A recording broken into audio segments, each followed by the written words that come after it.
और आज हम बात करने वाले हैं कि बिहार में फिर से नीतीश चाणक्य आ गए हैं। जी हां, क्योंकि पटना से लेकर दिल्ली तक अब सत्ता के गलियारों में आज सबसे बड़ा सवाल यही है कि क्या बिहार की राजनीति एक बार फिर करवट लेने वाली है।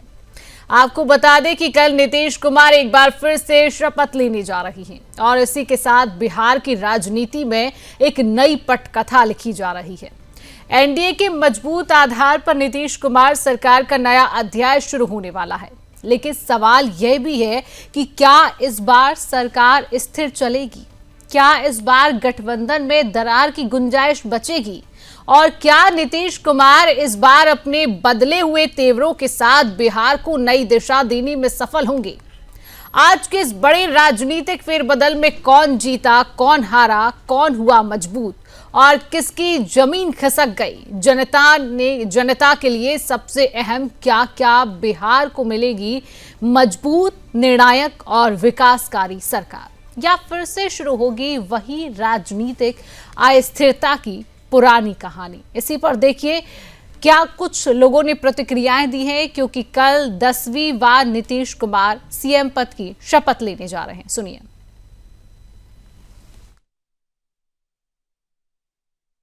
भारतीय जनता पार्टी के विधायक दल की इस बैठक में हमारे दो पार्टी के बड़े नेताओं को, नेता के रूप में श्री सम्राट जी को और उपनेता के रूप में श्री विजय सिन्हा जी का चयन किया है। दोनों को हृदय से बधाई और पार्टी की ओर से भी बधाई, केंद्रीय नेतृत्व का आभार और अभिनंदन। विधानमंडल की आज बैठक ने सर्वसम्मति से माननीय नेता, हम लोगों के वरिष्ठ नेता आदरणीय सम्राट चौधरी जी को चुना गया है। अपना लोगों ने विश्वास व्यक्त किया, विधानमंडल के सभी लोगों ने एक स्वर से, और उपनेता के रूप में श्री विजय सिन्हा जी को मोहर लगाया है और ये विश्वास व्यक्त किया है लोगों ने।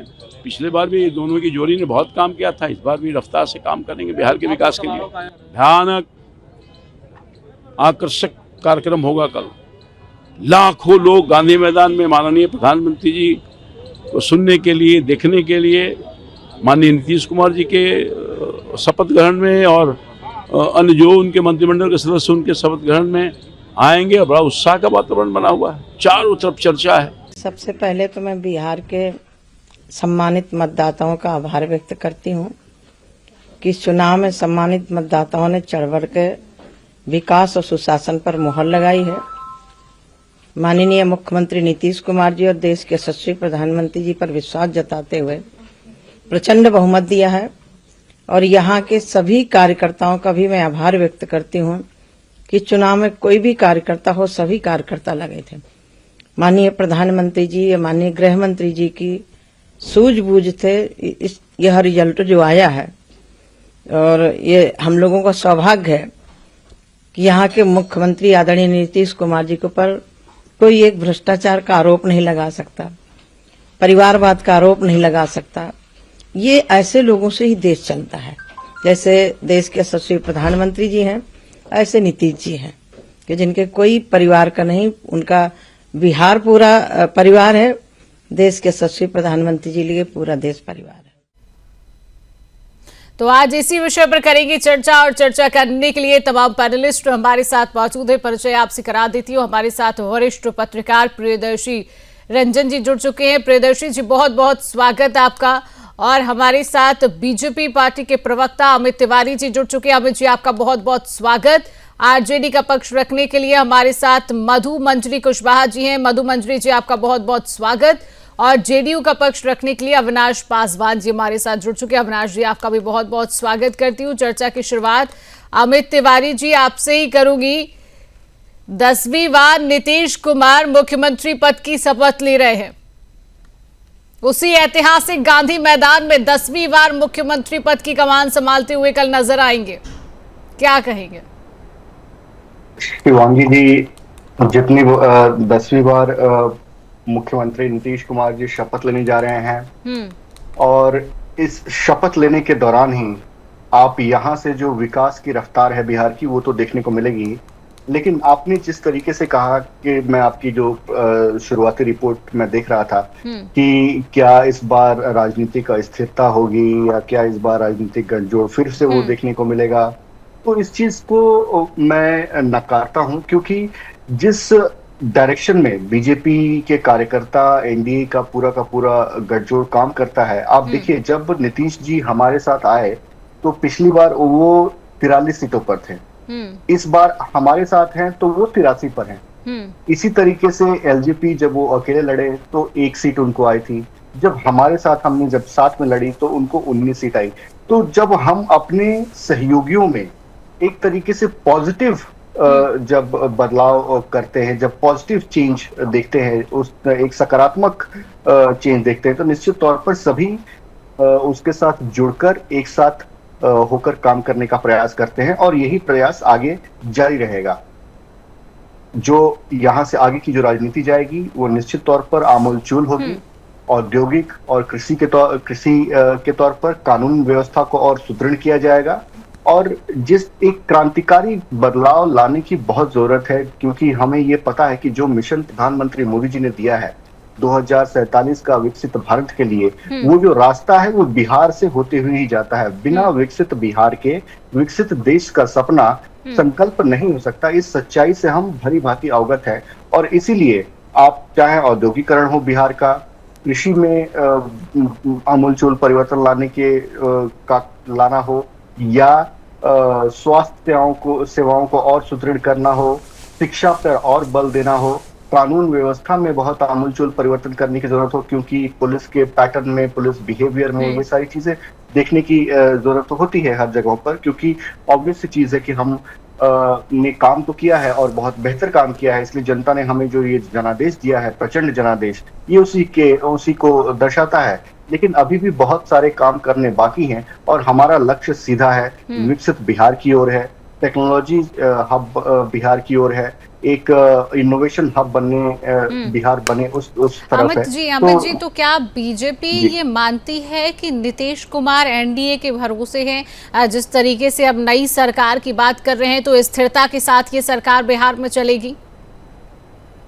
निश्चित तौर पे इतना प्रचंड बहुमत होने के बाद भी अस्थिरता के बारे में सोचना, मेरे ख्याल से ये नकारात्मक भाव नहीं रखना चाहिए। हमें एक सकारात्मक दृष्टिकोण से हम चलने वाले लोग हैं, और कल शपथ ग्रहण का समारोह है, एनडीए के सभी घटक दल वहां पे मौजूद होंगे, तो वो मजबूती आपको कल उस मंच से ही दिख जाएगी। तो अस्थिरता का भाव न रखते हुए मन में स्थिरता के से और मजबूती से हम आगे बढ़ने जा रहे हैं। बिल्कुल, हमारे साथ वरिष्ठ पत्रकार प्रियदर्शी रंजन जी भी हैं। प्रियदर्शी रंजन जी, आपसे भी यही सवाल रहेगा, 10वीं बार नीतीश कुमार मुख्यमंत्री पद की कल शपथ लेंगे, किस तरीके से देखते हैं नीतीश कुमार की ये प्रचंड जीत और ये वापसी एक बार फिर से? प्रियदर्शी जी। नहीं, वापसी तो जनता ने कराई है। बिल्कुल, नीतीश कुमार को एनडीए ने नेता चुना है, उसके तहत वे सरकार बनाएंगे एनडीए की ओर से नेतृत्वकर्ता के तौर पर। मैं मानता हूं कि इस बार जो नीतीश कुमार की सरकार है वो ज्यादा बेहतर सरकार साबित होगी, क्योंकि नीतीश कुमार का अनुभव इसमें अब बढ़ चुका है, और भारतीय जनता पार्टी के जो एजेंडे थे वो भी इस सरकार में लागू होंगे। वो कुछ इस तरीके से कि पहले भारतीय जनता पार्टी जनता दल यूनाइटेड के पीछे चलने वाली पार्टी बिहार में होती थी। इस बार जो पूरा कैंपेन है, पॉलिटिकल कैंपेन जो था चुनाव के दौरान, भारतीय जनता पार्टी ने लीड किया, यानी एनडीए के भीतर भारतीय जनता पार्टी का बोलबाला रहा। एनडीए के भीतर सीट बंटवारे में भारतीय जनता पार्टी ने हिस्सेदारी तय की कि किस पार्टी को कितना मिलेगा और किसी के कौन सी सीट मिलेगी। उसी तरीके से भारतीय जनता पार्टी यह भी तय कर रही है कि मुख्यमंत्री तो नीतीश कुमार होंगे, लेकिन अन्य जो सहयोगी पार्टियां हैं उनको भी मंत्रालय में किस तरीके की हिस्सेदारी मिलेगी। तो भारतीय जनता पार्टी एनडीए के भीतर, बिहार एनडीए के भीतर बड़े भाई की भूमिका में पहली बार आई है। सीट भी जो बढ़ा है भारतीय जनता पार्टी का एनडीए में जनता दल यूनाइटेड के रहते हुए, वो पहली बार ऐसा होता हुआ लग रहा है, हुआ है।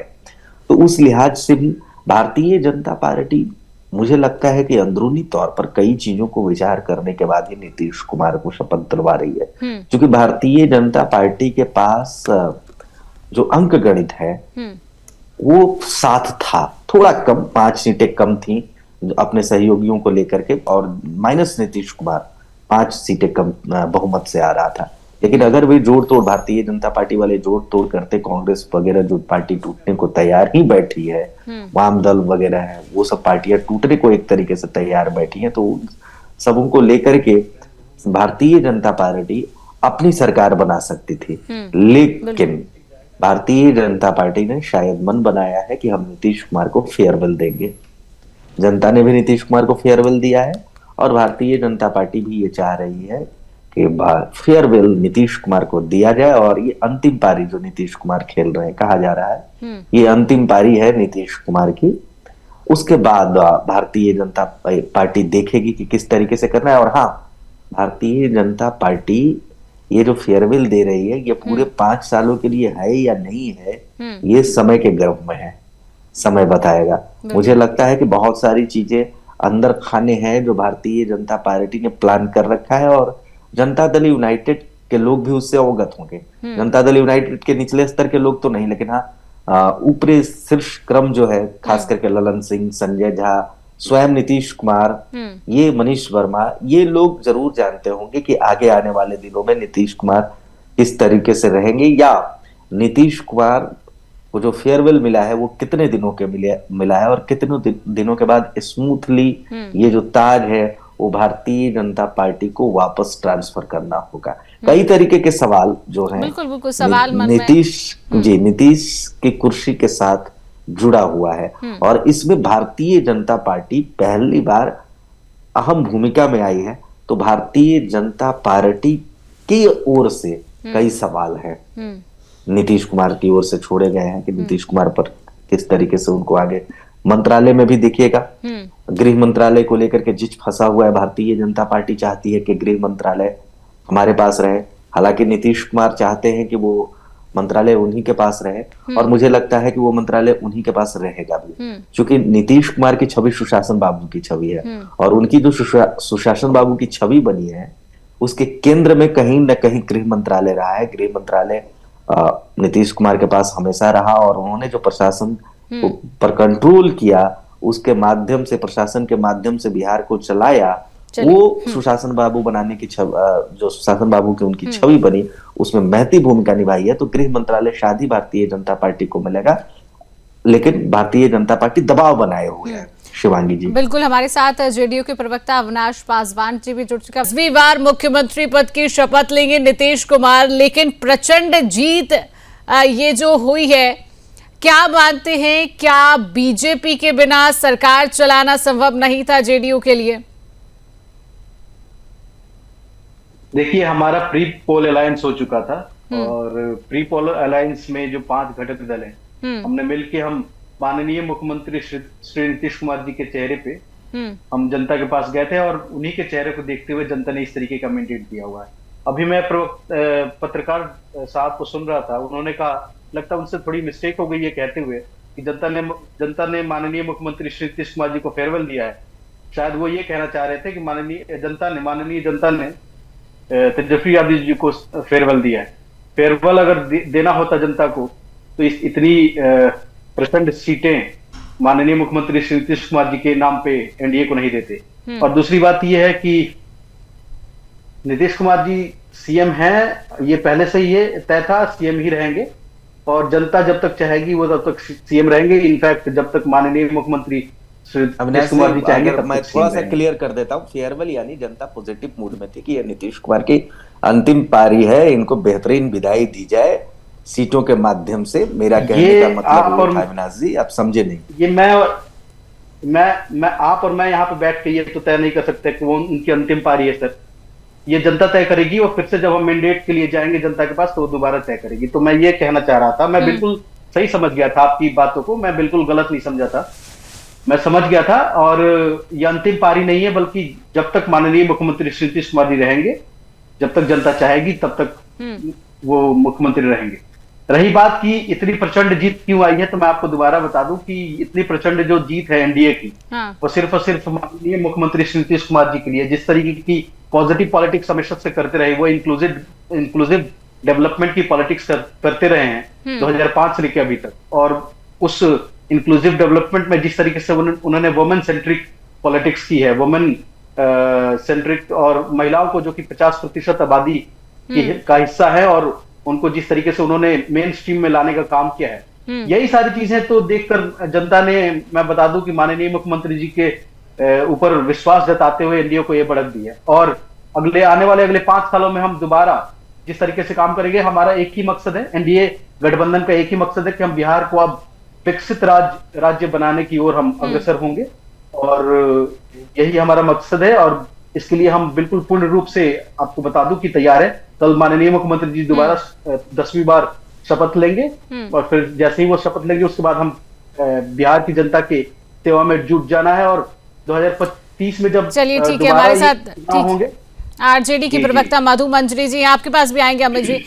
मधु मंजरी जी, जिस तरीके से इस बार के चुनाव में महागठबंधन टूटा है, क्या मानती है तेजस्वी यादव की रणनीति कहां पर विफल हुई, कहां कमियां रह गई? मधु मंजरी जी। जी देखिएगा कि जिस तरह से ये पूरा रहा इलेक्शन का, वोट का, जिस तरह से लेकर एसआईआर से लेकर के अभी तक, और इससे पहले जब सी वोटर का रिपोर्ट आया था तो आप देखेंगे कि तेजस्वी प्रसाद यादव जी को सबसे ज्यादा लोगों ने पसंद किया था। उसके बाद जो कि कार्रवाई हुई, जिस तरह से मतलब इलेक्शन के बीच में 10-10 हजार रुपया हो गया, बांटा गया, करोड़ों महिलाओं के खाता में डाला गया 10-10 हजार रुपया, और लेबर ई श्रम कार्ड के जरिए मतलब लोगों के घर में 5-5 हजार रुपया दिया गया। तो खैर मैं मानती हूँ कि सब जो भी हुआ, अब मान लीजिए कि रॉबिन हुड ही कोई बन जाए, रात में लूटे दिन में बांटे, तो उस पर तो खैर हम जाना नहीं चाहेंगे, लेकिन फिर भी उम्मीद रखते हैं। पहले तो बधाई हो नए बनाए हुए सरकार को, कि बधाई होनी चाहिए। और मुझे लगता है कि 20 साल हो गया, 25वां साल ये होने जा रहा है, तो आदरणीय प्रधानमंत्री जी हो गए, आदरणीय गृह मंत्री जी हो गए, आदरणीय जो पड़ोस के यहाँ के जो मुख्यमंत्री जी हो गए, अब बीजेपी वाले लोग, एनडीए वाले लोग को बिहार में आकर के अवरी प्रचार में ये ना बोलना पड़े कि लालू प्रसाद जी का ये किया, लालू प्रसाद वो ना बोलना पड़े। इस बार वो मुझे लगता है प्रधानमंत्री जी बिहार आएंगे और कहेंगे कि देखो मैंने बिहार को नॉलेजमेंट पार्क दिया, देखो मैंने बिहार को आईटी पार्क दिया, देखो मैंने बिहार को फैक्ट्रियां दी, देखो मैंने ठीक है ये विकास की, ठीक है मधु मंजरी जी आपकी बात से भी सहमत हूँ। आप एमएसपी डबल आप जो बात कर रही हैं कि विकास की बात करनी चाहिए, लेकिन इस बार मेरा ये सवाल था कि महागठबंधन जिस तरीके से टूटा है, कहाँ कमियां रह गई पार्टी की? तेजस्वी यादव ने जो दावे किए, तमाम पलायन की बात की, रोजगार देने की बात की, उसके बाद भी जनता ने नकार दिया, कहाँ विफलता रह गई? अमित जी, बिहार में डबल इंजन का शासन अब किस तरीके से चलेगा, क्या रणनीति आपकी रहेगी? विकास की बातें आपने की है, 10वीं बार मुख्यमंत्री की शपथ जो है नीतीश कुमार ले रही है, तो डबल इंजन की सरकार का जो शासन है वो देखने को मिलेगा, तो क्या रणनीति? अमित जी। मैं जब बोल रहा था अपने शुरुआती वक्तव्य में, तब यहाँ जेडीयू के प्रवक्ता अविनाश जी नहीं थे, लेकिन आपने देखा मेरे और उनके बातें बिल्कुल समानता थी। हम दोनों ही पॉजिटिव थे, हम दोनों ही प्रोग्रेसिव बातें कर रहे थे और हम दोनों ही एक विकास की, बिहार को किस तरीके से विकसित बनाया जाए उसकी बातें करते हुए आपको नजर आए। दूसरी बात, आपने जब आरजेडी के प्रवक्ता से पूछा तो उन्होंने निश्चित तौर पर उन्होंने अपनी यात्राएं वगैरह बहुत ही जल्दी शुरू कर ली थी और लग रहा था ऐसा कि, तो उन्होंने प्रयास में कोई कमी नहीं छोड़ा। लेकिन जब पूरे के पूरे सीन में जब मोदी जी की एंट्री होती है ना, तो सारे के सारे समीकरण ध्वस्त हो जाते हैं। इस चीज को हमें समझना पड़ेगा। तो जब मोदी जी की एंट्री हुई तो इनकी वोट चोरी, वोट अधिकार, आपने देखा इन्होंने भरसक प्रयास किया कि आचार संहिता होते हुए भी राहुल गांधी ने 2 घंटे प्रेस कॉन्फ्रेंस करिए, हरियाणा को लेकर किस तरीके से एक अविश्वास पैदा करने का प्रयास किया। उसके बाद आचार संहिता के दौरान ही तेजस्वी यादव का प्रेस कॉन्फ्रेंस होता है, उन्होंने प्रलोभन देने का प्रयास किया कि हम मकर संक्रांति तक आपके अकाउंट में पैसे डाल देंगे। तो जब मोदी जी होते हैं तो कोई प्रलोभन काम नहीं आता, आपका कोई समीकरण काम नहीं आता, सभी समीकरण, सभी प्रलोभन ध्वस्त हो जाते हैं, क्योंकि जनता के दिल में, बिहार के दिल में मोदी जी बसे हुए हैं और मोदी जी बहुत प्यार करते हैं बिहार की जनता से। तो इस बार जो आपने जैसा कि पूछा कि क्या होने वाला है, तो आप देखेंगी बहुत आमूलचूल परिवर्तन होने वाला है। औद्योगिक के क्षेत्र में बिहार को एक प्लान के तहत क्लस्टर, मैन्युफैक्चरिंग क्लस्टर हब बनाया जाएगा, टेक्सटाइल हब बनाया जाएगा, मखाना, मक्का जैसे इन सबको तो एक प्रायोरिटी सेक्टर में रख के उनका विकास हो ही रहा है। उसके अलावा सड़कों का मतलब expressways, greenfield airports, universities, hospitals, इन सब पर काम होगा और एक विकसित बिहार की ओर यहाँ से जब युवा छलांग लेगा 2030 में, तब यहाँ से विकसित बिहार की आप छवि की हम बात करते हुए नजर आएंगे, पुरानी सारी बातों को छोड़ते हुए। जी प्रियदर्शी रंजन जी, अगर इस बार के चुनाव पर हम नजर डाल रहे हैं, जिस तरीके के परिणाम आए हैं, अगर हम महागठबंधन तेजस्वी यादव की बात करें, तो क्या लग रहा है आपको कि तेजस्वी यादव का आगे का राजनीतिक भविष्य क्या है? देखिए, मुश्किल है सफर। अगर वे करना चाहते हैं तो कांटों से होकर के गुजरना पड़ेगा। जिस तरीके से चीजें चल रही हैं पार्टी के भीतर और उनके परिवार के भीतर, दोनों उनकी राहों को मुश्किल कर रहा है। जनता भी सीटें नहीं आई तो जनता ने भी एक तरीके से खारिज किया है। तो बहुत सारी चुनौतियां हैं तेजस्वी यादव के सामने। ये आगे आने वाले दिनों में वो अपना सफर किस तरीके से तय करते हैं, पार्टी को किस तरीके से एकजुट रखते हैं, परिवार जो उनकी ताकत है, क्योंकि तेजस्वी यादव कोई स्वयंभू नेता है नहीं, लेगेसी की राजनीति करते हैं, परिवार की राजनीति करते हैं। लेगेसी लालू यादव की लेगेसी है उनके पास, उसको किस तरीके से आगे कैरी फॉरवर्ड करते हैं, क्योंकि कई तरीके के सवाल अब खड़े हो गए हैं। आरजेडी के भीतर से ही जो लालू को पसंद करने वाले लोग हैं या पुराने आरजेडी के नेता लोग हैं, वहां से भी सवाल खड़े हो रहे हैं कि तेजस्वी यादव रणनीतिक तौर पर कई चूक कर रहे हैं, जिससे पार्टी को नुकसान हो रहा है, नुकसान हुआ है। कई तरीके के सवाल जो तेजस्वी यादव के इर्द गिर्द चाणक्य हैं, सो कॉल्ड, उन पर भी कई तरीके के सवाल खड़ा है कि संजय यादव पार्टी में क्या कर रहे हैं, रमीज जो भी नाम है, उत्तर प्रदेश के एक और जो सिपह सलाहकार हैं तेजस्वी यादव के, वो क्या कर रहे हैं, और पार्टी के जो मूल कार्यकर्ता रहे, उनको हाशिए पर क्यों रखा गया। क्या पार्टी के भीतर सीट बंटवारे के दौरान पैसा का लेन देन हुआ। कई कार्यकर्ताओं ने राबड़ी आवास के सामने इस तरीके का बयान दिया था, इस तरीके का आरोप प्रत्यारोप तेजस्वी यादव पर लगाया था, संजय यादव पर लगाया था। तो वो सारी चीजें हैं कि उसको कैसे समेट करके अब जो बची खुची जो शाख है उसको समेट करके तेजस्वी यादव आगे की राजनीति करते हैं। हालांकि नहीं भूलना चाहिए, ये वही आरजेडी है जो 2010 के चुनाव में इससे भी कम सीटों पर सिमट गई थी। बाद में 2015 में अमित तिवारी जी अमित जी शिवांगी जी, देखिए प्रियदर्शी जी लालू प्रसाद यादव की लेगेसी की बात कर रहे थे, तो हमें समझना पड़ेगा कि उनकी लेगेसी है क्या। उनकी लेगेसी है जंगल राज की, उनकी लेगेसी है भ्रष्टाचार की, उनकी लेगेसी है चोरी की। तो ये लेगेसी बहुत दूर तक किसी को लेकर नहीं जा सकती। देखिए, उन्हें आज जो स्थिति लालू प्रसाद यादव की या उनके दल की जो हुई है, वो उन्हें श्राप लगा है। उन्हें श्राप लगा है चंदा बाबू और आरती देवी का, उनको श्राप लगा है चंपा विश्वास का, उनको श्राप लगा है शिल्पी जैन, गौतम सिंह के परिवार का, उनको श्राप लगा है 39 नरसंहारों का, उनको श्राप लगा है असंख्य जातीय संघर्षों का, उनको श्राप लगा है राम के रथ को रोकने का। तो आप इससे बचकर कहां जाएंगे। और ये सार्वजनिक जीवन में है। आप अपने परिवार में महिलाओं की स्थिति क्या करके रखी है, हमने देखा कुछ साल पहले उनकी बहू की तस्वीरें बाहर आई थी रोते हुए, और आज उनकी बेटी की तस्वीरें आई हैं। कहा जा रहा है कि उन्होंने गंदा किडनी दे दिया है, किडनी लेते समय सब कुछ ठीक था, आज जब चुनाव में हार हो गई है तो उनको बोला जा रहा है गंदा किडनी दे दिया है। तो इस तरीके की स्थिति जब आपके घर में महिलाओं की है, बेटियों की है, बच्चियों की है, तो आप प्रदेश में किस तरीके की स्थिति को करेंगे, ये सोचने वाली विषय है। और बिहार की जनता इन सारी चीजों को लेकर बहुत सेंसिटिव है। मैं खुद बिहार से आता हूँ।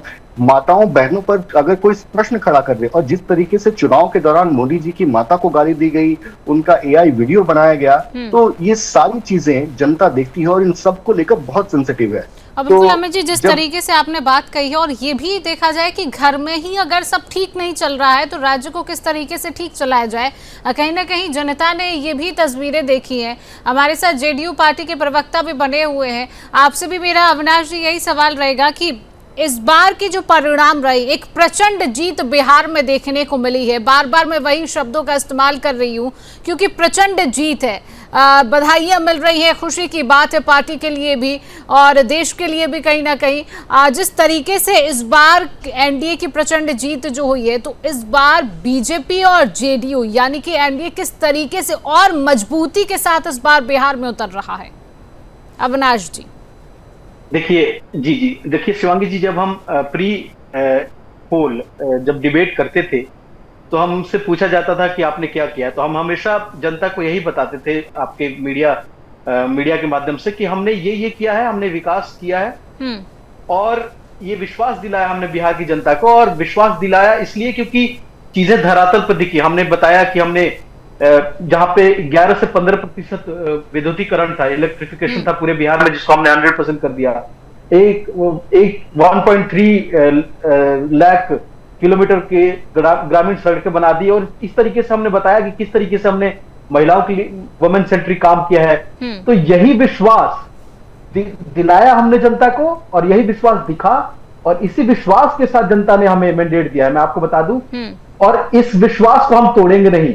एनडीए अपने प्रॉमिसेस के लिए जानी जाती है। एनडीए जानी जाती है कि जो हमने एक बार वादा कर दिया है, हम पहली बात तो उलूल जुलूल वादा करते नहीं है, हम सारी चीजें अपने लिमिटेशंस में करते हैं। हम समझते हैं कि स्टेट के एक्सचेकर के पास कितना पैसा है और हम समझते हैं कि हमारे पास संसाधन कितना है और हम उलूल जुलूल बातें नहीं करते। हम जब कहते हैं कि 1 करोड़ रोजगार देंगे तो उसमें सरकारी नौकरी भी इंक्लूडेड है और साथ साथ में जो इंडस्ट्रियल पॉलिसी आने वाली आई है हमारी, उसके माध्यम से रोजगार के अवसर हम प्रदान करेंगे, इंडस्ट्री लगाएंगे। तो आगे जो 25 से 30 के बीच में जो 5 साल का पीरियड होगा, आप खुद देखेंगी और बार बार आप इस अपने चैनल के माध्यम से भी बिहार की जनता को आप बताएंगी कि किस तरीके से हम एक एक करके जो चीजें पीछे छूट गई हैं। हम ये नहीं कहते कि हमने संपूर्ण विकास कर दिया बिहार का, लेकिन हाँ, हम ये जरूर कहते हैं कि आने वाले 5 साल बिहार को हम एक विकसित राज्य की कैटेगरी में लाने का पूर्ण प्रयास करेंगे और सफल प्रयास करेंगे। और देखिएगा जो आज हम डिस्कशन कर रहे हैं, जब हम 5 साल बाद दोबारा हम इसका एनालिसिस करेंगे 2030 के चुनाव में जाने से पहले, तो ये बिल्कुल बिहार की जनता इस बात को समझेगी कि बिहार का रंग रूप आकार प्रकार सब कुछ बदला हुआ दिखेगा। और जो लोग कहते हैं ना, अभी मैं एक इंस्टेंस बताता हूँ। अभी मैं एक स्टैंड अप कॉमेडी देख रहा था, तो उन्होंने कहा कि मंदिर तुड़वाते हैं, मस्जिद तुड़वाते हैं, फायदा बिहारियों का है। क्योंकि एक मतलब मैं नाम नहीं लेना चाहता हूं, क्योंकि बिहार एक लेबर स्टेट है और बिहार चाहे वो मंदिर बने चाहे मस्जिद बने, बिहार लेबर सप्लाई करता है। मतलब मैं देख के दंग रह गया कि इस तरह की कॉमेडी चलती है। लेकिन मैं आपको बता दूं, ये छवि जिसने भी बनाई है, और ये छवि बनी है 1990 से 2005 के पीरियड के बीच में, जो कि बिहारी शब्द एक गाली बन के रह गया था, उस छवि को सुधारने का काम माननीय मुख्यमंत्री श्री नीतीश कुमार जी ने किया है। और 2025 से 30 के बीच में जो डेवलपमेंट होने वाला है बिहार में, वो आप देखेंगे ऐतिहासिक होगा। और किस तरीके से रफ्तार पकड़ेगा बिहार। अविनाश जी, जिस डेवलपमेंट की आप बात कर रहे हैं, उसी डेवलपमेंट के लिए ही जनता ने आपको चुना है, आपकी सरकार को चुना है। और उसी डेवलपमेंट की वजह से कल नीतीश कुमार 10वीं बार मुख्यमंत्री पद की शपथ लेंगे। अमित जी से सवाल रहेगा, अमित जी, जब प्रचंड जीत हुई पार्टी की, तब कई बार सवाल ये उठ रहे थे कि इस बार बिहार में बीजेपी पार्टी अपनी पार्टी से कोई मुख्यमंत्री का चेहरा सामने लाएगी, लेकिन आज वो तस्वीर सामने आ गई कि नीतीश कुमार ही मुख्यमंत्री पद की शपथ लेंगे। क्या कहेंगे इस पर? शिवांगी जी, देखिए, नीतीश कुमार बिहार के लिए वरदान है और सही मायनों में अगर कहा जाए तो उनका कोई रिप्लेसमेंट नहीं है। जब तक नीतीश जी हैं, नीतीश जी ही बिहार को आगे लेकर जाएंगे, क्योंकि जिस कालखंड से वो निकाल कर लाए हैं बिहार को, वो अभूतपूर्व है। और जिस जगह तक पहुंचाया है उन्होंने, वो अभूतपूर्व है, अकल्पनीय है। कोई सोच नहीं सकता था कि आज बेटियां रात को 10-11 बजे भी घर से बाहर निकलेंगी काम करने के लिए, ट्यूशन जाने के लिए, पढ़ाई कॉमन स्टडीज करने के लिए, और सुरक्षित घर वापस आ जाएंगी। पेरेंट्स को एक फोन कॉल भी नहीं करना पड़ेगा। तो आज इस तरीके की जब स्थिति बनी है, एक आपने चुनाव देखा किस तरीके से निर्भय होकर लोग घर से निकलते हैं और अपना मतों का मतदान करते हैं, और वो निश्चिंत है कि जो मत वो दे रहे हैं उसको लूटा नहीं जाएगा। क्योंकि पहले मतपेटियां लूट लिया जाया करती थी, उसमें स्याही डाल दिया जाया करती थी, उनको जला दिया जाया करता था, छप्पा मारकर उसमें स्लिप्स एक्स्ट्रा डाल दिए जाते थे। तो ये जो भय मुक्त वातावरण दिया है, ये जो कानून का राज सुशासन जो नीतीश जी ने दिया है, ये अभूतपूर्व है, अकल्पनीय। जिसने 90 के दशक को देखा है वही इस चीज को समझ रहा है। और बिहार के बच्चे को जब भी होगा, हम इस चीज को भूलने नहीं देंगे कि अगर लालटेन अगर फिर से जलता है तो किस तरीके का दौर आएगा। वो दौर में हमको वापस नहीं जाना है, हमें विकास की ओर जाना है। तो निश्चित तौर पर नीतीश जी का कोई विकल्प नहीं है। आपके प्रश्न पर अगर मैं लौटूं तो कोई विकल्प नहीं है। उन्होंने जिस तरीके से जो काम किया साइकिल पोशाक योजना से, कहाँ प्राइमरी स्कूल्स का ड्रॉप आउट रेट इतना हाई था, 40% के आसपास था, आज वो नियर जीरो है, तो वो केवल और केवल नीतीश कुमार जी के माध्यम से ही है। जिस तरीके से स्टूडेंट क्रेडिट कार्ड से लेकर, चलिए बिल्कुल अमित जी, विकास की आप बात कर रहे हैं, वही बात मैं कर रही हूँ कि बिहार में विकास की बहार आई है और उसकी कल तस्वीर भी होगी, और जनता की भी आपसे बहुत उम्मीदें हैं, क्योंकि जनता ने बहुत उम्मीदों के साथ सरकार बनवाई है बिहार में कि अब डेवलपमेंट की एक और बिहार में अलग तस्वीर इस बार 2025 से 2030 के बीच में देखने को मिलेगी, और बिहार अब जो है वो और विकसित बनकर उभरेगा बिहार। फिलहाल आप सभी पैनलिस्ट का हमारे साथ जुड़ने के लिए, समय देने के लिए आप सभी का बहुत बहुत धन्यवाद।